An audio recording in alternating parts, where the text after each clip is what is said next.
எல்லோருக்கும் வணக்கம். இன்றைக்கி நாம் பார்க்க போகிறது கடகராசிக்கான சனிப்பெயர்ச்சி பலன்கள் 2025.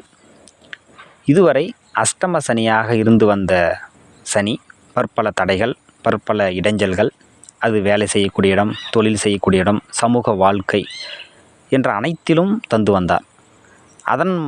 அதன் வாயிலாக அலைச்சல்கள், கஷ்டங்கள், சங்கடங்கள் என்று ஆழ்த்தி மனதை நிம்மதியில்லாத ஒரு சூழ்நிலையெல்லாம் அஷ்டம சனி கண்டிப்பாக தந்திருக்கும்.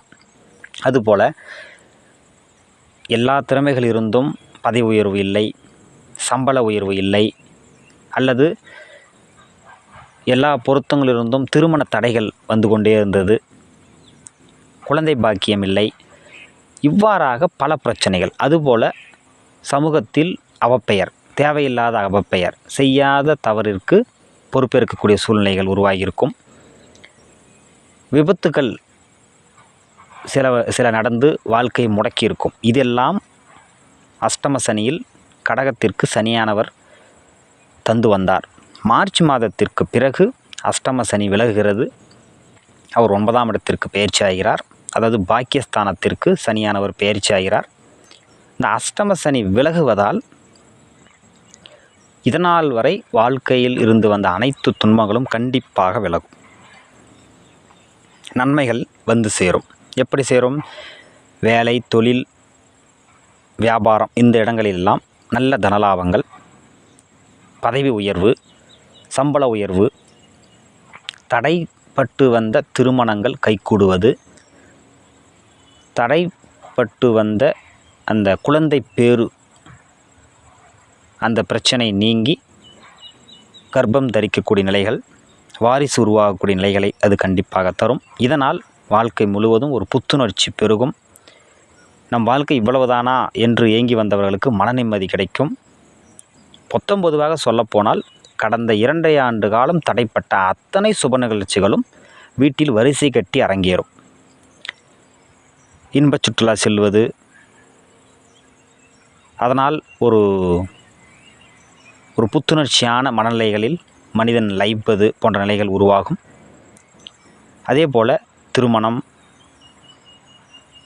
குழந்தை பேறு, இன்னும் சில சுபகாரியங்கள் தடைப்பட்டிருக்கும் அல்லவா, அனைத்தும் குடும்பத்தில் அரங்கேறி சுப நிகழ்ச்சிகளால் வீடே நிரம்பும் அளவிற்கு நல்ல நிகழ்வுகள் அனைத்தும் நடந்தேறும் கடகராசியை பொறுத்தமட்டில். இது அஷ்டம சனி விலகுவதால் ஏற்படக்கூடிய நல்பலன்கள் அப்படின்னு நம்ம சொல்கிறோம். அவருடைய பார்வை பலன்கள் எப்படி இருக்கிறது அப்படின்னு வச்சோம்னா, 3ஆம் இடத்தை அவர் பார்வை செய்வதால் சகோதர வழியில் பிரச்சனை இருந்திருக்கும். அது தீர்வு எட்டாமல் மீண்டும் தொடரும். அல்லது உடன் பிறந்தவருக்கு ஏற்படக்கூடிய பிரச்சனையை கண்டு அல்லது தீர்க்க முடியாமல் நாம் அதனால் பற்பல மன உளைச்சல்களை சந்திக்கக்கூடிய சூழ்நிலைகள் உருவாகும். சரியான அந்த வழிகாட்டுதலை தந்து அவரை வழிநடத்துங்கள். 6ஆம் இடத்தில் அவருடைய பார்வை பதிவதால் நீண்ட நாட்களாக இழுபறியில் இருந்த கடன் தீரும். அது தீர்க்கக்கூடிய வருவாய் நம்மை வந்து சேரும். அதே போல் நீண்ட நாட்களாக உடலை வருத்தி வந்த ஒரு நோய்க்கு கண்டிப்பாக மருந்து கிடைக்கும். அந்த நோய் முற்றிலுமாக தீர்வது அல்லது அதுக்கு ஒரு உபாயம் கிடைக்கக்கூடிய அளவிற்கான சூழ்நிலைகள் உருவாகும்.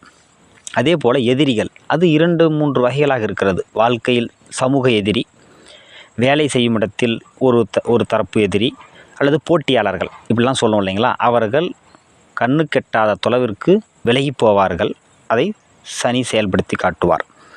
11ஆம் இடத்தில் அவருடைய பார்வை பதிவதால் லாபத்தில் குறை, தடை உருவாகக்கூடிய சூழ்நிலைகள் உருவாகிறது. ஆகவே செலவினங்களை குறைத்து கொண்டு, அதாவது தேவையானவற்றுக்கு செலவு செய்யுங்கள், அதற்காக நிதி ஒதுக்குங்கள், தேவையற்றவற்றை விலக்கிவிடுங்கள். சரி, அஷ்டம சனி முழுமையாக நன்மை செய்யும். அதாவது அஷ்டம சனி விலகியாச்சு, கரெக்டுங்களா? அதனால் முழுமையாக நன்மைகள் நிறைய இருக்கிறது அப்படின்னு நம்ம சொன்னோம். இருந்தாலும் சின்ன சின்ன பிரச்சனைகள் சொன்னீங்க இல்லையா, அதுக்கான பரிகாரம் என்ன அப்படின்னு சொன்னோம்னா, உடன் பிறந்தவருக்கு உறுதுணையாக இருங்கள்.